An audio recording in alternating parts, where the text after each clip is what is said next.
नहमदुहु नसल्ली अला रसूलिहिल करीम अम्मा बाद फ़ाऊज़ु बिल्लाहि समीन अलीम मिनश शैतानिर रजीम बिस्मिल्लाहिर रहमानिर रहीम रब्बि इश्रह ली सदरी वयस्सिर ली अमरी वहलुल उक़दतम मिन लिसानी यफ़क़हू क़ौली।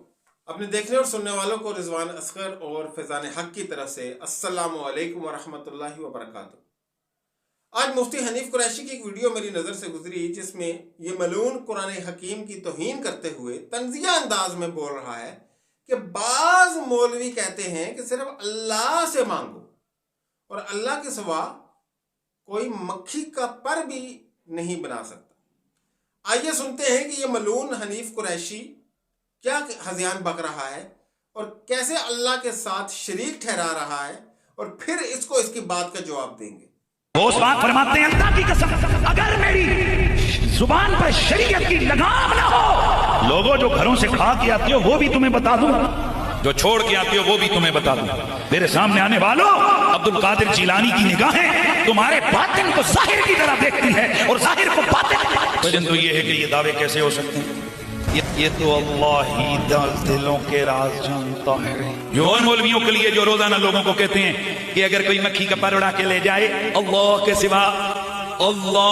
सिवा न कोई मक्खी बना सकता है। अगर कोई मक्खी किसी की कोई चीज उठा के ले जाए तो वो छोड़ा नहीं सकता, मक्खी का पर बना नहीं सकता। जी आपने सुना कि इस खबीस ने कैसे एक तो अल्लाह के साथ बगैर किसी दलील के शरीक ठहरा दिया कि और फिर तंजिया अंदाज में कह रहा है कि मौलवी कहते हैं कि अल्लाह से मांगो। अरे खबीस इंसान, मौलवी नहीं कहता, ये अल्लाह का कुरान कहता है कि अल्लाह से मांगो। खोल कुरान, पढ़ सूरह गाफिर की आयत नंबर 60 जिसमें अल्लाह सुब्हानहू व तआला फरमाते हैं वक़ाल रब्बुकुम उदऊनी अस्तजिब लकुम इन्नल्लज़ीना यस्तकबिरूना अन इबादती सयदखुलूना जहन्नम दाखिरीन। तुम्हारा रब हुक्म देता है कि अल्लाह को पुकारो और जिस किसी ने इसको पुकारने में तकब्बर किया, हीले बहाने तलाश किया, अल्लाह उसको जहन्नम में दाखिल करेगा। तू कह रहा है कि मौलवी कह रहा है। खबीस इंसान, मौलवी नहीं, तेरा रब तुझे हुक्म दे रहा है। फिर कहता है कि मौलवी कह रहा है कि मक्खी का पर। अरे खबीस इंसान, ये मौलवी नहीं कह रहा, कायनात का रब कुरान मजीद में कह रहा है। सूरह हज की आयत नंबर 73 में अल्लाह सुब्हानहू व तआला फरमा रहे हैं कि ऐ लोगो, एक मिसाल बयान की जाती है, सो इसे गौर से सुनो। बेशक जिनको तुम अल्लाह के सिवा पूजते हो वो हरगिज एक मक्खी भी नहीं पैदा कर सकते, और अगर वो सब भी इस काम के लिए जमा हो जाए तो इनसे मक्खी कोई चीज अगर छीन कर भी ले जाए तो इसको भी वो नहीं छुड़ा सकते। बस कितने ही बेबस हैं ये तालिब यानी आबिद और माबूद दोनों। और तू खबीस मुंह बना बनाकर मजाक उड़ा रहा है और झूठ बोल रहा है कि बाज मौलवी कहते हैं। लानतल्लाहि अलल काज़िमीन। तेरे जैसे खबीसों की बाबत कुरान मजीद में लिखा है कि तुम अपने ईमान के बाद बेईमान हो चुके हो।